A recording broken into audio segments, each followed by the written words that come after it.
Hi Leute, heute bauen wir eine Norden auf eine Expedition-Version. Мы же по-русски. Дима, помоги, пожалуйста. Я, пожалуй, помогу своему немецкому другу. Слушай, Андрюха, я вообще хочу Expedition. А это как? Но это вот так. О, совсем другое дело. Вау, даже мне понравилось. Маршрут построен.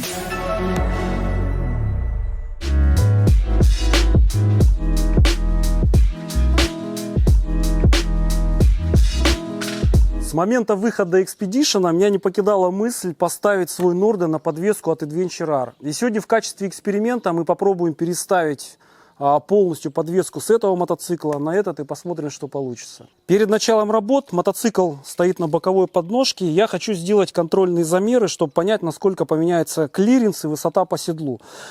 Специально не буду его выравнивать таким образом, чтобы было измерение максимально точным. После замены подвески он будет стоять в точно таком же положении и произведем повторный замер, что получилось по результатам. В итоге сейчас клиренс составляет на боковой подножке с этой стороны 270 миллиметров.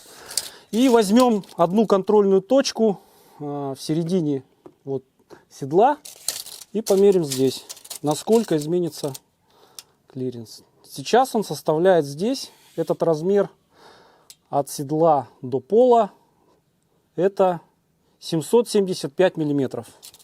Так, для интереса 890 Adventure R, донор так называемый, тоже сделаю замер, чтобы понять вообще, насколько контрольные точки сместились. Мы сейчас меряем по низам защиты, и высота 320 миллиметров до низа. И я вот здесь нашел одну точку, по которой легко можно будет сориентироваться, насколько опустится подвеска, переставленная с Нордена. 810 миллиметров. Все, мы готовы начать работы и будем сейчас переставлять подвесочку. Так как у нас нет мотоподъемников, мы привязали это к крепкому основанию через ремни, натянули и разгрузили переднюю часть, что на Нордене, что на 890. Наша задача сейчас освободить переднюю часть, вытащить вилку и поменять перья вилки. На этом и на этом мотоцикле мы разгрузили передние колеса. Они вот так вот сейчас болтаются. Вытащим колеса и заменим в первую очередь передок.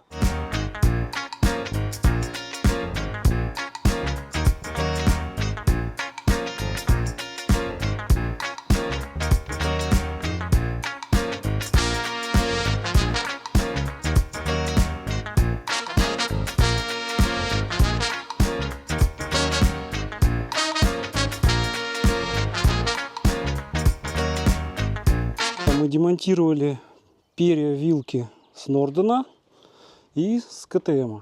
Вот так. Сейчас почистим все здесь, посадочные места в траверсах от песка и грязи. Здесь все идеально, а тут еще не совсем. Два пера, не придется перекидывать траверсы, что-то мудрить. Вы просто все переставляете, болт-он и все. Наглядно видно разницу. На самом деле вот это перо, оно тяжелее немного, вот, и диаметр видно, что разный. Это 43, это 48 миллиметров, более основательно. Все, сейчас все чистим и собираем в обратной последовательности.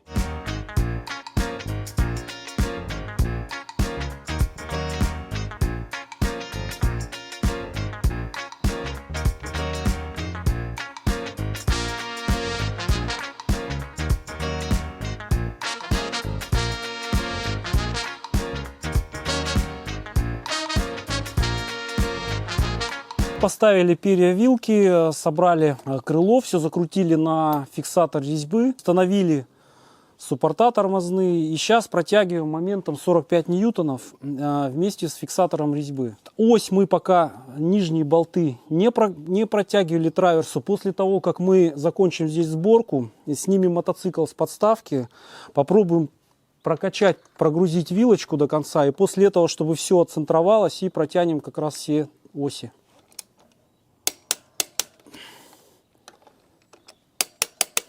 Так, готово. На, Андрюха, держи.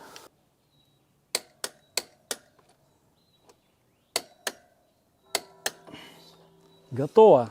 Так, датчик АБС мы установили. Сейчас подтянем здесь, как должно быть, магистрали тормозные, чтобы все работало, ничего не болталось, чтобы была центровка, все как надо выставилось. И протянем оси. Верхняя траверса на 15 ньютонов, так же как и ось колеса самого. Нижняя траверса на 12 ньютонов. То есть сильно тянуть их не надо, все прекрасно держится. Так, готово. Делаем протяжечку. То же самое мы сейчас делаем, что с Норденом. Собираем КТМ, вставляем обратно перья, все протягиваем также по моментам. И занимаемся задней подвесочкой.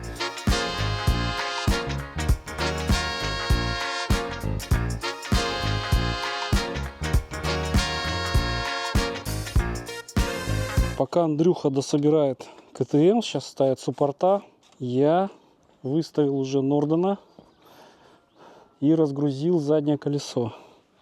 Сейчас оно в подвешенном состоянии, как на подкате. Качаем вилочку, чтобы все встало на место, и затянем. Все, наверное, хорош. Так, идем к дяде Диме. Что он делает? Дима, а ну-ка объясни мне. Откручиваю фендер задний Хагер. Пластмейшем? Да, тут показано в мануале, что надо открутить. Сейчас бы. Но он для установки нужен. Отсюда, видимо, будет заводиться амортизатор или извлекаться. Не знаю. Не хочется пол мотоцикла разбирать. Но раз написано в мануале, значит, надо делать. Это наш колхозный съемник. Но тут нужен внутренний шестигранник на 14. Имейте в виду.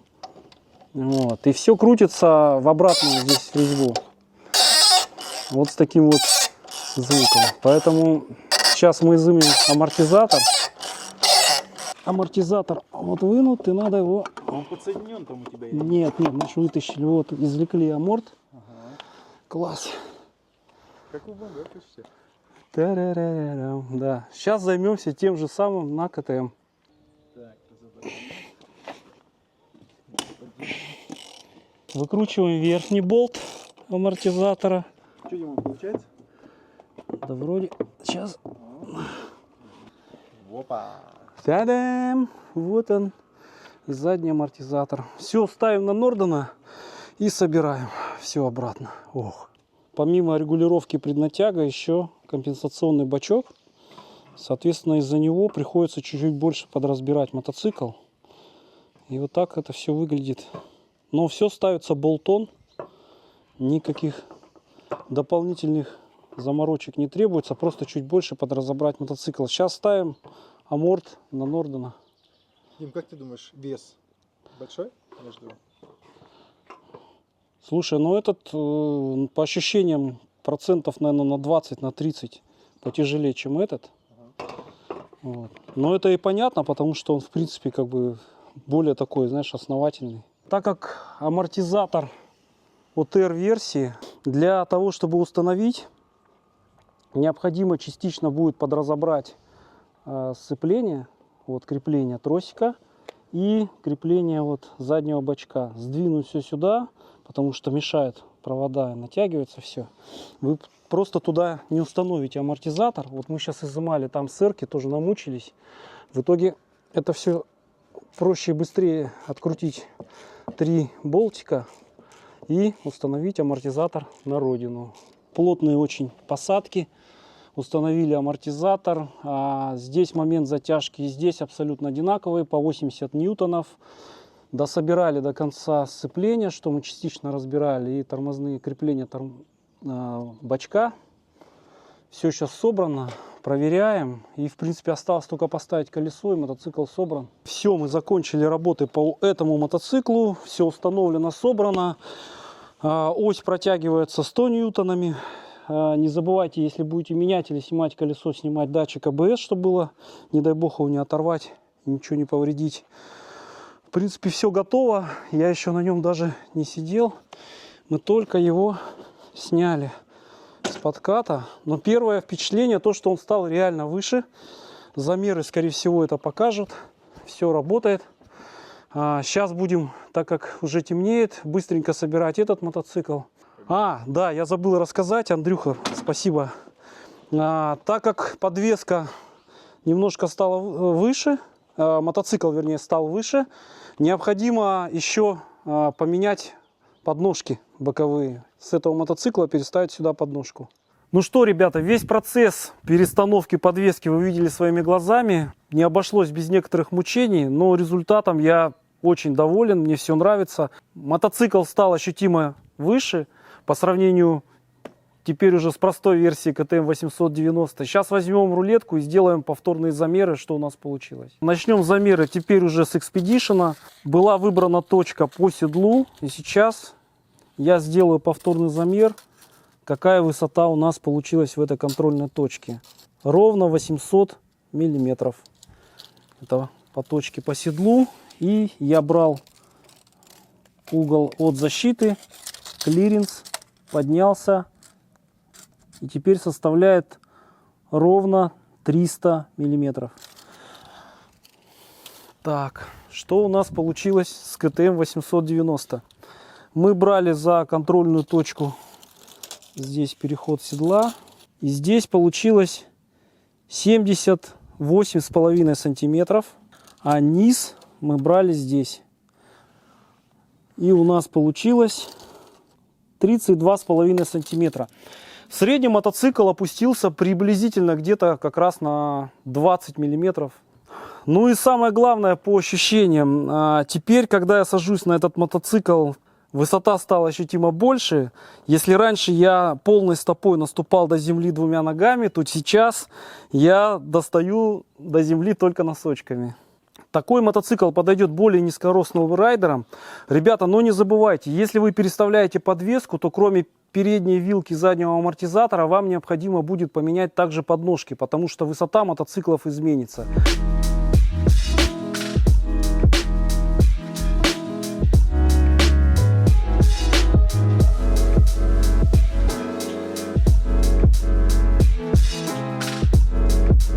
На данный момент все регулировки заднего амортизатора и передней вилки в стоковом состоянии. В ближайшее время будет поездка, где я попробую настроить уже подвеску полностью под себя, по аналогии с другим КТМ 890 Adventure R. Спасибо, что досмотрели ролик до конца. Подписывайтесь на канал. Увидимся в следующих видео. Всем пока!